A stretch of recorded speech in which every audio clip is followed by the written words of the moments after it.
피해자 끝까지 지지한다. 이 여성가족부에서 이렇게 논평을 내가지고 또 시끄러워지고요. 안희정 무죄 후폭풍이 도대체 어디까지 가야 됩니까? 예. 그리고 안희정 무죄가 불붙인 비동의 간음죄인가요? 이 논쟁. 비동의 간음죄. 동의하지 않으면 간음이다 이거죠. 그래서 죄를 묻는다. 이 논쟁은 어떻게 보시는지까지 이 변호사들께서 조금 추가해서 말씀해 주십시오. 안희정 무죄 거센 후폭풍. 비동의 간음죄 도입되나. 법원. 안희정은 위력을 갖고 있지만 피해자의 자유의사를 억압했다는 증거가 부족하다. 피해자가 객실을 교체해가며 안전지사가 머무는 동에 숙소를 잡은 점 등은 좀 의문이다. 그리고 텔레그램 메시지 중요 증거인데 모두 삭제돼 있다. 그래서 피해자 진술에 의문이 있다. 나름 방식으로 거절했다 해도 현행 법 체계상은 범죄 성립이 되지 않는다. 전 수행 비서 측 법정에서 정조를 얘기할 때 결과 얘기했다. 안전지사 측 다시 태어날 것 공소 유지는 부적절하다. 검찰은 납득하기 어렵다고 항소할 것이고 야당 여성 의원들 비동의 간음죄 법안을 논의해야 한다. 나경원 의원 성관계 후 와인바 가면 대등한 관계인가? 여성가족부 피해자의 용기 결단 끝까지 지지한다. 미투 폄훼는 안 된다. 그러자 이준석 전 후보가 행정부가 사법판단 부정하다니 장관도 적성검사를 봐야 되나 이런 얘기를 했습니다. 지금 이거 차례로도 준비된 송문희 교수부터 말씀 주십시오. 지금 여기 여성 패널이 저밖에 없습니다. 그런데 이제 제가 페미니스트라고 말할 수는 없습니다만 휴머니스트의 관점에서 이번 판결에 대해서 두 가지를 꼭 말씀드리고 싶은데요. 이 두 분의 사이에 대해서는 물론 알 수가 없습니다. 지금으로서. 그렇지만 이번 재판 과정에서의 어떤 것들에 대해서 말씀을 드리는데요. 피해자다움이라는 말씀을 하셨거든요. 이게 뭐냐면 피해자라면 당연히 느껴야 하는 고통과 분노 이걸 얘기하는데 이걸 보이지 않았다는 겁니다. 그렇다면 우리가 왜 직장 생활할 때 직장 상사가 힘들게 해도 사실 사표를 이만큼 써놓고도 못 내고 계속 일을 하지 않습니까? 똑같습니다. 이런 경우에도 여성은 그러면 정조가 그렇게 중요하다면 왜 거기 가만히 있었느냐 이런 말을 재판정에서 물을 것이 아니라 그러면 여성은 이런 일을 당하면 일도 다 팽개치고 식음을 전폐하고 울고만 있어야지 피해자다움인가. 이 부분에 대해서 말씀을 드리고 싶고요. 위력은 있었는데 행사하지 않았다. 이 부분은 기계적인 분리다. 사회적, 정치적, 경제적인 어떤 권세나 지위가 있는 자체만으로도 그게 위력의 행사일 수가 있습니다. 당하는 사람 입장에서는 이런 부분에 대해서는 앞으로 수많은 미투나 어떤 이런 재판에 있어서 이 재판이 어떤 역할을 할 것인가를 생각하면 굉장히 암울한 부분이 있다. 이렇게 생각을 하죠. 다른 의견? 저는 어떻든 현행법에 의한 판결이고 또 판결이라고 재판부가 얘기를 하고 앞으로 2심과 상고심이 남아있는 상황이고 지금 여가부가 김지은 씨를 지지한다라고 얘기할 문제가 아니라요. 그러면 여가부 입장에서 봤을 때 비동의 간음죄라는 것들로 법률이 개정돼야 된다라고 생각하면 그 법률안을 만들어서 국무회의에서 논의를 빨리 해야 돼요. 그래야지 실제로 상고심이나 항소심이나 상고심에서 판단할 때 이 문제가 이러한 법 개정의 가능성이 있으니까 선고를 늦출 수도 있는 거거든요. 네, 그렇죠. 근데 사법부가 판결한 걸 가지고 한독 당사자들을 지지한다라고 여가부가 얘기하는 거는 제가 보기엔 전혀 적절치 않습니다. 효과도 없을 것이다. 도움도 안 된다 사실은. 그러면 강 의원님 갔다 가겠습니다. 쓰다 보니까 정태근 의원님하고 똑같은 걸 쓰게 된대요. 그러세요? 여가부 장관의 입장은 부적절한 것 같아요. 사실은 판사가 좀 입법 미비다. 현행 법으로는 유죄를 내릴 수 없다. 이런 식으로 판결했으면 그 구멍이 뭔지를 따져서 빨리 법무부하고 협의해서 입법을 강화해야 되겠다. 이렇게 입장을 여가부 장관이 해야 되는데 김지은 씨 두둔하는 그런 형태는 옳지 않은 것 같습니다. 그럼 현 변호사님은요? 네. 저는 판사가 약간 피해갔다고 보는데 왜냐하면 현행 법에는 이게 없습니다. 위력을 어떻게 행사한다 이런 규정이 없거든요. 이게 위력에 의한 가늠만 이렇게 나왔고 결국은 해석은 법원에서 하는 거거든요. 현행 법상 안 되는 게 아니고 현행 법 해석상 결국 현행 법원의 판례상 안 된다는 거를 이제 현행 법상으로 이게 돌려서 얘기한 건데요. 어찌 보면 판사가 저는 조금 오히려 그 해석을 좀 더 넓게 했어야 된다. 현행 이제 대법원이나 지금 판례상으로는 이제 이런 경우에는 위력 행사가 되기 쉽지 않은 건 맞습니다. 근데 그거를 입법 미비로서 피해갈 건 아니었다. 그래서 판사의 어떤 판단에 저는 조금 그 아쉬움이 있습니다. 서 변호사님. 저는 이게 이번 판결 보면서요. 항상 이 법이라는 거는 어떤 고정 불변에 그게 변하지 않는 게 아니고 항상 이게 시대 정신을 반영해서 법은 이게 변화해야 되거든요. 따라서 이게 저는 우리나라 이게 성범죄 법제도 뭔가 이게 좀 변화가 필요하다 보고요. 저는 필요한 게 제가 이게 처음 공부할 때 그 1960년에 현행법이 만들어졌거든요. 근데 거기에 강간죄 보호법에 대해서 옛날 책에 이래 돼 있어요. 뭐라고 돼 있냐면 옛날에는 이게 과거에는 성범죄라는 것은 강제로 여성의 정조를 빼앗는 것이다. 교과서에 이래 다 돼 있어요. 물리적 강제력으로. 그렇죠. 그러니까 그 당시에 만들어진 게 지금 이게 체협의로 가장 좁게 폭행 협박을 행사해서 강제로 이게 빼앗는 거. 이런 게 과거 해석이잖아요. 근데 지금은 전부 모든 책마다 성적 자기 결정의 의사 결정의 자유 이렇게 보고 있거든요. No means no. 아니다 그러면 아니다. 존중해야 어떤 게 된다. 인식이 바뀌면 그에 따르게 법제도 바뀌게 되고 법이 안 바뀌면 판례라도 조금 더 전향적으로 나아가야 되지 않는가. 그 점에서 이게 이번 판결이 좀 아쉬워요. 알겠습니다. 아니 지금 비동의 간음죄는 벌써 법안이 제출 여러 개 되어 있습니다. 지금 현재도. 그런데 지금 여가부 장관이 김지희 씨를 지지한다는 것이 아니라 어떤 이야기냐면 이번 재판 과정에서 벌어지고 있는 어떤 2차 피해들 이런 부분에 대해서 얘기를 하는 것입니다. 저기 뭐 행정부의 장관께서 이렇게 사법부 재판에 아직 확정되지도 않은 재판에 대해서 논평하는 건 적절치 않다고 보고요. 다만 그 비동의 간음죄 이런 논의는 제가 볼 때 현재에 있는 법 체계로도 이제 대법원 판례에 의하면 사실 거부 의사를 명백히 하지 않다 하더라도 처벌하는 추세로 가고 있어요. 그래서 그 부분 도입이 되지 않아도 어느 정도 해결이 된 것 같고, 다만 지금 업무상 그 위력에 의한 것은 이제 업무 그 위력 행사가 있어야 되거든요. 그거는 이제 법에 분명히 규정이 있어서 상대방이 거부 의사를 안 했다, 그러니까 동의를 했다 하더라도 위력 행사에 의한 동의면 처벌한다는 취지 원래 규정입니다. 따라서 앞서가 있는 규정이라서 이 부분이 뒤떨어진 입법은 아니에요. 그래서 그 형량이나 법 문구나 체계를 보면 그 이해가 되거든요. 그래서 그 부분에 대한 좀 홍보나 이해가 좀 필요하지 않나 이렇게 생각을 합니다. 어쨌든 뭐 2심, 3심 남아 있으니까요. 지금 제가 두 가지 주제를 가지고 있는데 요건 뭐 마음에 드시는 걸로 하나씩 좀 답변을 하시는 걸로, 시간은 많지 않아서 한국당 문제하고 그다음에 박원순 시장 옥탑방 살아보기 두 가지입니다. 먼저 한국당 김병준 비대위원장 취임 한 달, 지지율은 호수처럼 조용합니다. 한 달이 된 김병준 비대위의 엇갈리는 평가, 그리고 홍준표 전 대표가 귀국을 예고했어요. 그래서 김병준 위원장과 관계가 어떻게 될지, 잘한 점과 아쉬운 점을 차례로 짚어주시기 바랍니다. 한국당 살리기 나선 김병준 비대위 한 달 평가. 호평, 중진회의 부활로 안정감 찾고 막말이 사라졌어요. 또 불평, 지지율도 제자리 문정부 때리기만. 대체 뭐가 변한 거지?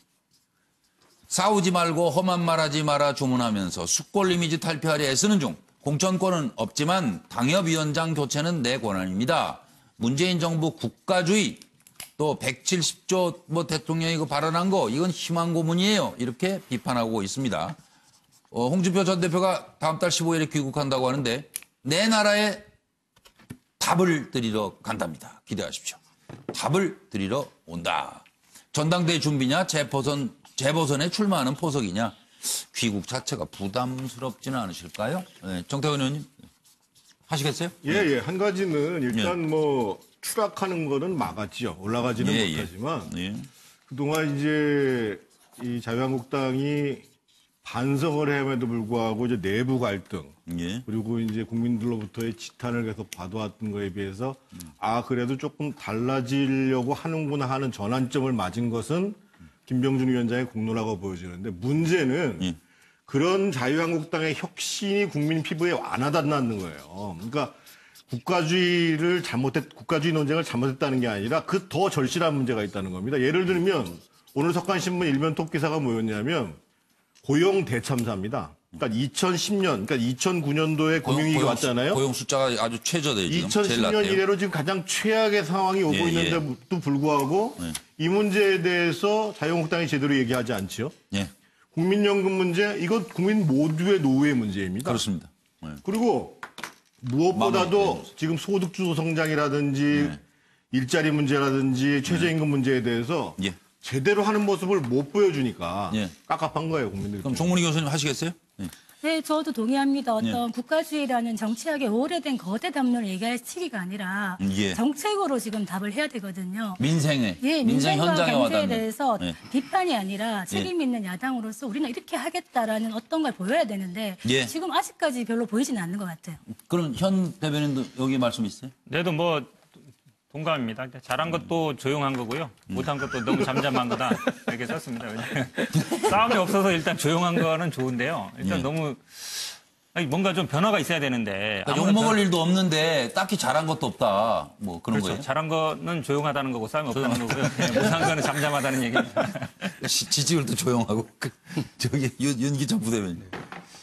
지금 저희 그 한국당이 이 정당이 과연 정권을 획득해서 뭘 하려고 하는지에 대한 그러니까 보수 진보 이런 거대 담론 실체 없는 이런 싸움이 아니고 과연 정당이 추구하는 바에 대한 고민이 없었다. 그래서 그 고민이 완성된 뒤에 그게 정당의 존재 이유입니다. 예, 그래서 현재 당협위원장들부터 모든 거 수렴하고 사실 내부에서 부지런히 움직이고 있습니다. 그래서 예, 예. 이것들이 수렴돼서 어느 정도 정체성이 확립된 이후에 예. 구체적인 정책에 대한 목소리가 나올 것입니다. 조금만 기다려 주시면 네, 그래서 정치가 어려워요.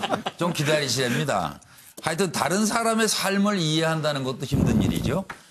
내가 완전히 그 사람의 생을 살 수는 없기 때문입니다. 그래도 이해를 해보겠다고 박원순 서울시장 옥탑방 살아봤는데 한 달 끝났습니다.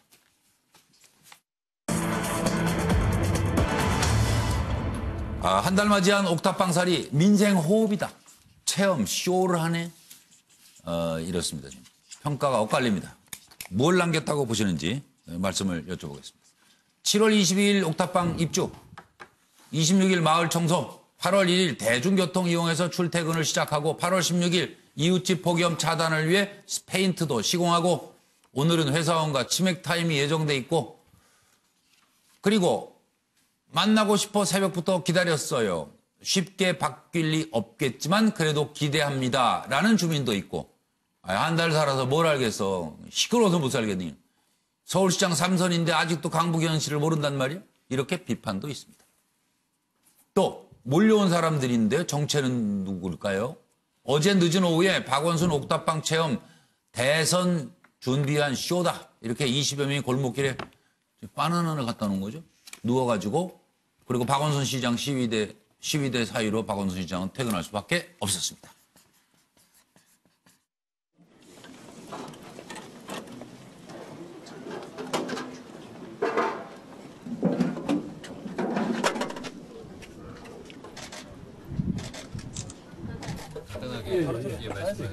거기서 일하다가 말고 이게 하면 되나? 얼마 덥지 않으세요, 날씨? 이 정도면 괜찮죠. 작업을 하는 사람들 입장에서 보면 뭐. 직접, 네? 오늘은 날씨가 뭐 전에보다 훨씬 그래도 좋아진 거 아니에요?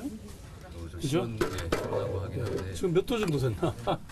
36도 뭐 이렇게 돼요. 그래. 그럼 조금 덥네 아직도.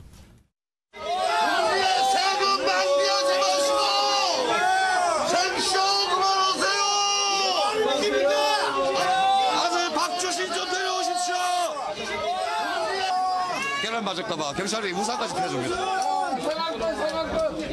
자, 우리 동지님들이 들어누웠습니다. 자, 애국 시민 여러분 수고하셨습니다.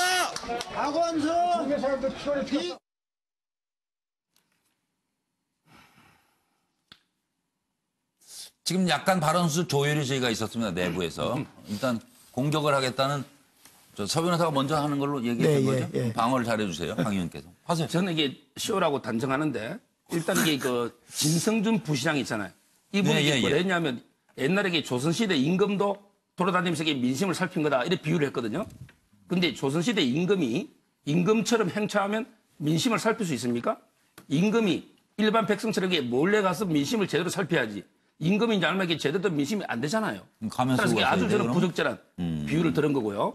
자, 그 다음에 두 번째. 저는 문재인 대통령이 보낸 선풍기 있잖아요. 이걸 이게 언론에 왜 부인이 감업한 것처럼 이야기합니까? 이걸 조용히 선풍기 보내봤든지 저는 이걸 언론에 알리는 착 플레이하는 거 이런 거는 보여주기 아닌가 싶고요. 이제는 그런 비판을 해봤자 의미가 없고요. 이제는 구체적으로 정책으로 답해야 된다. 예. 그렇게 고생했으면 제대로 된 이게 균형 정책이 나와야 된다. 이렇게 봐. 전 예전에 한번 말씀드렸습니다만은 쇼가 계속되면 쇼가 아니다 이런 이야기.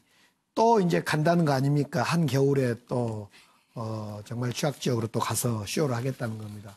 쇼가 계속돼야 된다고 보는데 저 시위하는 분들이요. 금천구 간다 그랬는데. 예, 금천구 간다 그랬습니다. 한겨울에. 예. 저 시위하신 분들 친박 박근혜 그 지지 시위대 애국 시민 시위대인가 거기 아닙니까? 맞아요. 그렇게 그런 점에서 예. 저거야말로 저 시위야말로 쇼고요. 예. 박원 시장 이야기가 99대 1의 사회를 적나라하게 보고 있다. 골목을 보고 있다. 이런 이야기를 하고 있습니다. 그 국가 전체의 균형 발전 정책은 시에서 책임 못 지겠지만 강남 강북의 균형 발전 정책, 부동산 정책은 꼭 내기를 바랍니다. 또 다른 뭐 송문희 교수님도 말씀 주세요. 시간 있어요. 뭔지 된장인지 꼭 찍어 먹어봐야 맛을 아나 그런 얘기 하지 않습니까? 옥탑방 체험 한 달 가지고 얼마나 서민의 생활을 체험할 수 있을까 하는데 쇼라도 일단 뭐 시도했다는 건 나쁘진 않습니다. 말씀하신 대로 리얼리티 쇼가 되면 되거든요. 결국 중요한 건 정책으로 보여라 하는 것인데 검정고무신은 좀 나갔다 이런 생각이 듭니다. 옥탑방에 검정고무신 그 앞에 이렇게 세워놓고 부채 붙이는 거는 요즘 그렇게 하는 옥탑방 잘 없거든요. 그런 부분은 좀 보여주기식으로 너무 나간 게 아닌가 이런 생각이 듭니다.